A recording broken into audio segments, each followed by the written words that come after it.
Hello दोस्तों, आप सभी का YouTube चैनल आधुनिक संस्कृत कक्षा में स्वागत है। मैं प्रभाकर आज आप सभी के लिए लाया हूं संस्कृत में प्रार्थना पत्रम। संस्कृत में प्रार्थना पत्र कैसे लिख सकते हैं। ये प्रार्थना पत्र जो है छात्रों के लिए आवश्यक है कि छुट्टी जब लेते हैं तो संस्कृत में प्रार्थना पत्र कैसे दें। प्रार्थना पत्र संस्कृत में भी लिखा जा सकता है और वो भी सामान्य और सरल भाषा में लिखा जा सकता है।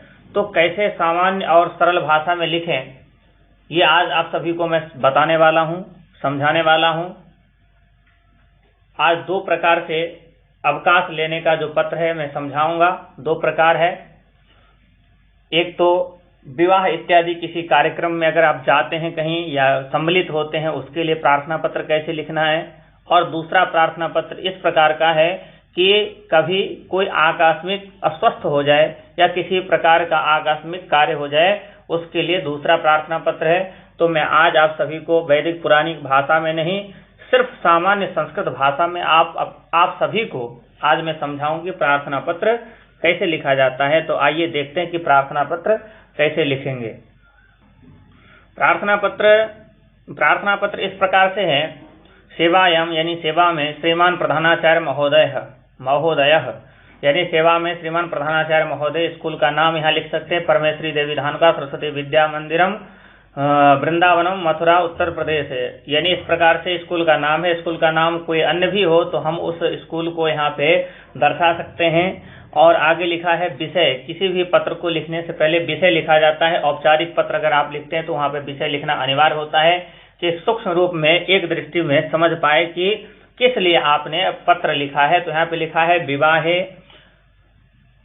विवाहे गमन कारणात अवकाश हेतु प्रार्थना पत्रम। यानी किसी न किसी के विवाह में सम्मिलित होना है, इसलिए मैं प्रार्थना पत्र लिख रहा हूँ। इस प्रकार का है दिशा निर्देश है। आगे देखते हैं कि विषय किस प्रकार से लिखेंगे, यानी विषय को कैसे लिखा जाता है। ये देखिए, सामान्य भाषा है। परम आदरणीय महोदय, यानी परम आदरणीय महोदय। सविनयम निवेदनम अस्ति यत मम अग्रजस्य विवाहे मम गमनम आवश्यकम अस्ति। यानी सविनय निवेदन यह है कि मेरे अग्रज यानी भाई का विवाह है, उसमें मेरा जाना आवश्यक है, ऐसा कहा गया है। अतः विद्यालयम आगंतुम न शक्नोमि। इसलिए मैं विद्यालय आने में असमर्थ हूँ, नहीं आ सकता हूँ। कृपया एक दिनस्य यानी कृपा करके एक दिन का अवकाश प्रदान करें। ब्रैकेट में लिखा है 11/5/2020 दिनांक से, यानी 11/5/2020 इस दिन का छुट्टी हमें चाहिए। अगर हमें 2 या 2 से अधिक दिनों का छुट्टी लेना हो तो कह देंगे 11तः 12 पर्यंतम द्विदिवसस्य, या इससे अधिक भी हम ले सकते हैं अवकाश। आगे देखते हैं, अवकाशम दत्वा अनुगृहीतम कुर्वन्तु भवन्तः। आगे लिखा है कि अवकाश दे करके मुझे आप अनुग्रहित करें, आप मुझ पर कृपा करें। इस प्रकार से लिखा गया है। आगे देखते हैं कि प्रार्थी लिखा है। प्रार्थी के नीचे हमें क्या क्या लिखना होता है।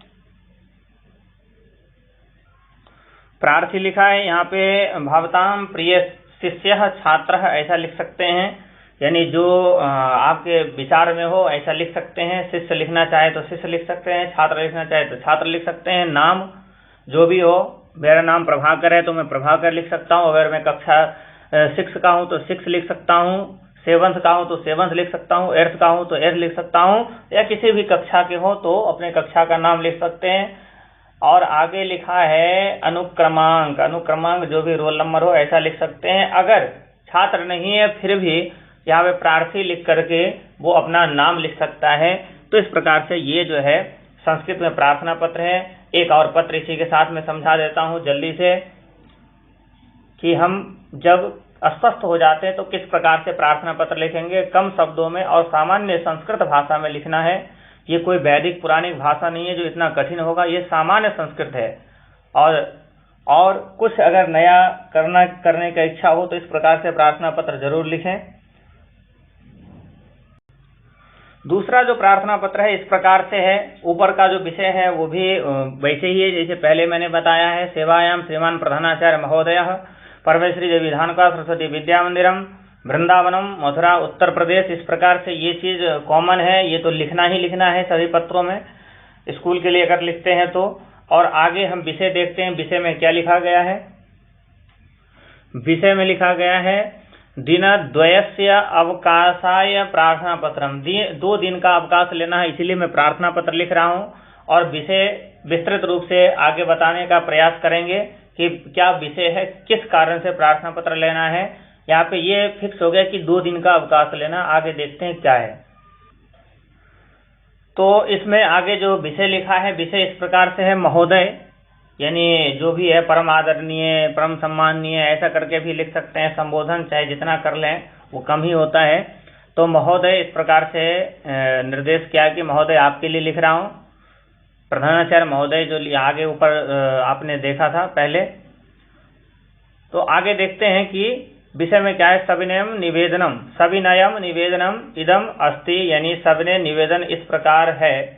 यत मम भवतः, यत अहम भवतः विद्यालय 7वीं कक्षायाः छात्रः अस्मि, कि मैं आपके विद्यालय में 7वीं कक्षा यानी 7वीं कक्षा का छात्र हूं।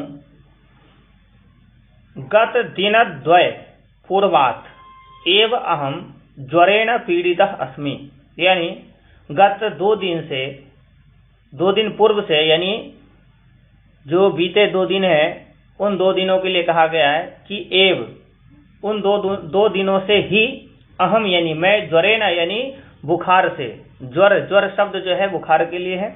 ज्वरेण पीड़ितः यानी ज्वर के द्वारा, यानी बुखार के द्वारा मैं या बुखार से पीड़ित हूँ। पीड़ितः अस्मि यानी मुझे बुखार लगा है, ऐसा निर्देश किया गया है।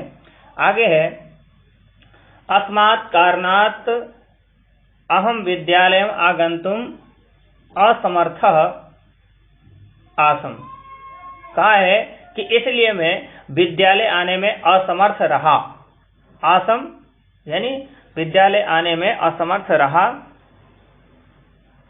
इसके बाद आगे बताया है कि अतः दिनांक 2/5/20 दिनांक यहाँ पे कोई भी दे सकते हैं।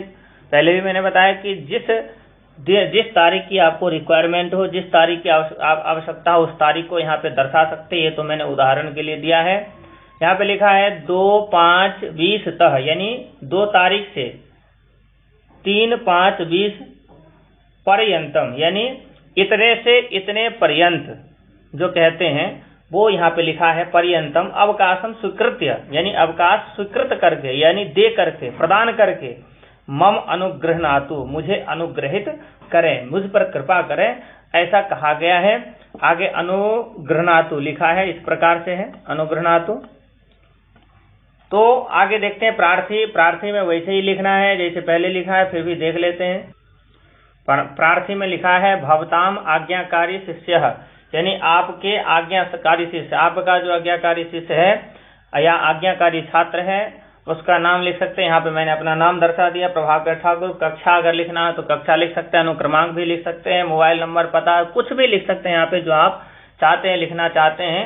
अपना पद, अगर कोई किसी कार्यालय में, कार्य क्षेत्र में कार्य कर रहा है तो वो भी इस पत्र का उपयोग कर सकता है और अपना यहाँ पे नाम और अपने पद का उल्लेख कर सकता है। कई बार ऐसा होता है कि हम अगर काम कार्य करने वाले व्यक्ति हैं तो हम अपने ऑफिस में छुट्टी लेते हैं, तो वहां पे भी अगर अध्यापक है, संस्कृत का अध्यापक है, वो भी यहाँ पे अपना नाम लिख सकता है और अपना पद का नाम लिख सकता है। तो इस प्रकार से हमने संस्कृत में प्रार्थना पत्र आप सभी को समझाया। अगर आप सभी को संदेश अच्छा लगा हो, आप तक जो विषय पहुंचाता हूं अच्छा लगता हो, तो लाइक जरूर करिए और अगले वीडियो प्राप्त हो इसलिए ऑल सब्सक्राइब करके रखिए कि कोई भी वीडियो मैं आप तक पहुंचा सकूं, आपके लिए आपको वीडियो दे सकूं। और मनोबल बनाने के लिए लाइक जरूर करें, अगर अच्छा लगे तो शेयर भी करिए, एक दूसरे को बताइए भी। इस प्रकार से मैंने आज आप सभी को प्रार्थना पत्र समझाया है। धन्यवाद। फिर मिलेंगे अगले वीडियो में।